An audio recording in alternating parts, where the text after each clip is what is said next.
APSCত সৰু এটা সমস্যা হৈছিলে মৰাণ কমিউনিটিয়ে দুটা ৰিজাৰ্ভেশ্যন পাব লাগে মটক কমিউনিটিয়ে দুটা পাব লাগে গভৰ্ণমেণ্টে চিঠি লিখিলে যে মৰাণ এণ্ড মটক 4 APSCয়ে 4টাকে মটক কমিউনিটি দি দিলে গতিকে সেই যেটো ভুল সংশোধন কৰি ৰিজাল্ট একেই থাকিব অলপ পিছতে ৰিজাল্টটো এনাউন্স হ'ব আজি দুই এখন পেপাৰে হেডলাইনেও কৰিছে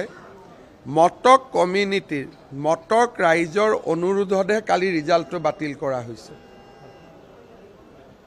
আৰু সৰু সৰু জাতি জনগোষ্ঠীৰ কথা আমি শুনিব লাগে সমালোচনা কৰিম বুলি সমালোচনা কৰিব নালাগে কালি মই যেতিয়া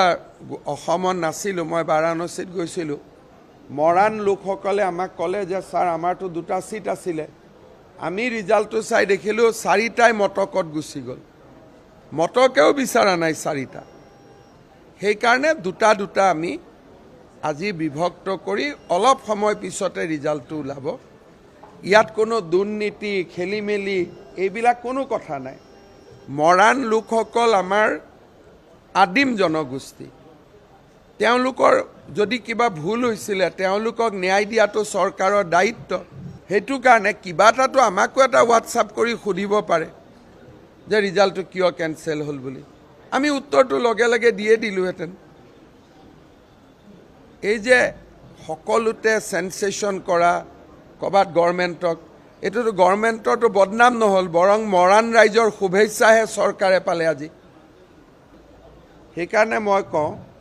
যে যোনে পাৰ্টি কৰে সি পাৰ্টিৰ ভাল চিন্তা কৰি পাৰ্টি কৰিব লাগে কাৰণ আজিতো মৰাণ ৰাইজখিনি কংগ্ৰেছৰ পৰা আঁতৰি যাব যিকেইজন মৰাণ ৰাইজে ভোট দিয়া কথাও আছিল গতিকে পাৰ্টি কৰিলে পাৰ্টিটোক ভাল পাই কৰিব লাগে